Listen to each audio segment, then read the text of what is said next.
Hickok 45 here. You ever wonder why the military didn't adopt lever actions like everywhere? I mean, think about it. Back in the 1870s, this gun was available in 1873. You work one in, boom, boom. You know, you can reload it, top it off right through there. It reloads quickly.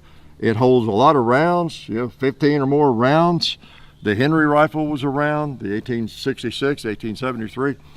Lever guns. Well, I know you wonder, because I've gotten that question a lot, and it was something that perplexed me too, to be honest with you, because, you got the single shots, muzzle loaders, and when these things are out there, and then later in the 1800s, you got the bolt action, the Krag, being adopted and used when you have a whole array of lever guns available, right? Well, one of the reasons is the guns are more fragile. Okay, they're not built like a tank necessarily. The action and everything, the lever and just the way they operate with the elevator, they get banged around too much. You're going to have trouble. You just don't. In fact, I've had some trouble with lever guns just with gravity. If you've got to turn sideways or something, it just doesn't want to work sometimes. So they're a little more fragile. They're expensive to make. A lot of moving parts. Have to be, fitted just right for the action to work. Many of you who have lever guns might have had some difficulty with that, with the adjustments and the lever and the elevator, just working correctly. That can happen. So they're a little fragile and expensive to make. And there's some other things. Now, some of the benefits, of course, you got all that ammo, and you can go ahead and shoot them. You can top it off. You get a pause in the action, pull out some more rounds, and top it off. And you're still ready to go. You could have a live round under the hammer ready to go. Now I don't, because I always leave it empty. Where's that gone?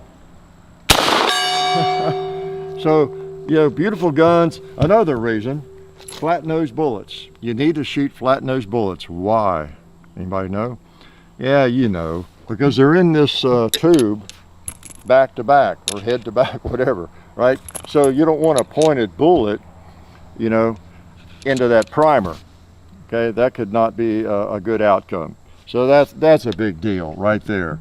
With a bolt action rifle. Now, during the muzzle loading era, back in the 1860s and that's a little different, because even if they had wanted something like this, and they did use some Henrys, there weren't enough of them. They couldn't make them fast enough to outfit the whole army, and a lot of the officers just didn't think that a soldier needed this kind of ammo availability to be able to fire that fast. So it'd waste all the ammo, not hit anything. So you had all that going on back then. So that's why they're going into the field with muzzle loaders. You've seen them right here, right? Single shot muzzle loaders. So, but now later on, you have to wonder, well, it seems like this would be better than a bolt gun. Bolt gun, generally they hold about 5 rounds, but with the bolt gun, I think I have one in my pocket, in fact. I meant to, yeah. You've got a cartridge that looks more like, if I can find it, looks more like that, right? A pointed bullet that will be accurate at longer range, okay? And even a 45-70 would be, have more range to it. You got all that going.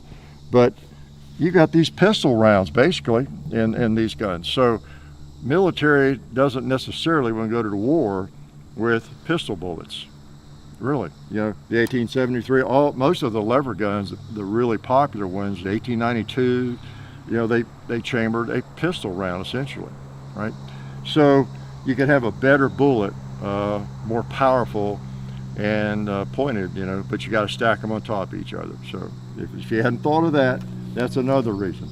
Then of course the shooting from the prone position, which is important if you're in the military. Now I've not been in the military, but it's hard to work that lever, right? That would be a difficult thing to do. And before I go too much further, I want to thank this. And in fact, this gun was a gift from a viewer whose father died, and it's just a really special 1873. Yeah, it's a little rusty and it's not a immaculate shape or anything, but I'll tell you, coming from a viewer, loyal viewer, avid viewer, whatever you want to say, just wanted us to have it and wouldn't say take no for an answer. So this is really special lever guns, to tell you the truth.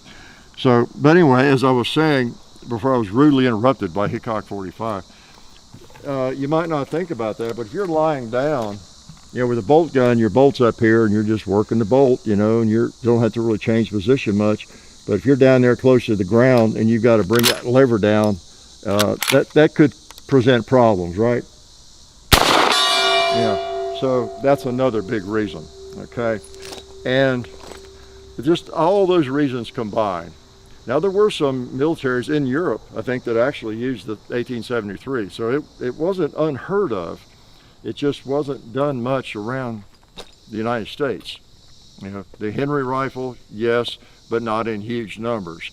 Just couldn't produce them fast enough at the time, and they were expensive as well. So your lever gun, even though it holds so much ammo, and they're smooth, and we love them, and they just won the West, so to speak, and all of that, they still are not all that well suited for military use. That's just kind of a fact of life, and the evidence is there, right? Or else they would have been adopted, along the line in the U.S. military. So that's about all I know about that. If you have any thoughts on that, any information you'd like to add, please make a comment, because we're all still learning about firearms, and some people know even less than I do, if that's imaginable. So we have lots of people interested in these sorts of things, I think. So glad you came out today. Life is good. Oh yeah, that's better. This is a great gun for defense. Oh hey, didn't see you guys there. While I've got you here, I want to remind you of our friends over at Talon Grips and Ballistol. Talon Grips makes grips, can you believe it, for all different types of firearms. You can get rough texture or more of a rubberized texture. It just sticks right on there. Really affordable, really cool option to improve the grip for your handguns or rifles. So please check them out at talongungrips.com. You'll be glad you did. And also Ballistol. Dad has been using Ballistol for many years. It's a cleaner and a lubricant, and it's non-toxic. It works really great, and we're happy to have them on board since it's been a part of our shooting endeavor for a very long time. So go to ballistol.com, talongungrips.com, and also while you're out there, I'm juggling all these things here. Also, while you're on the internet, please do check out our other social media like Hickok 45 on Facebook. There's also Hickok 45 on Twitter, The Real Hickok 45 on Instagram. There's a John_Hickok 45 on Instagram where I do some things. There's hickok45.com. You can find us also on Gunstreamer. So check out all that stuff and then watch more videos.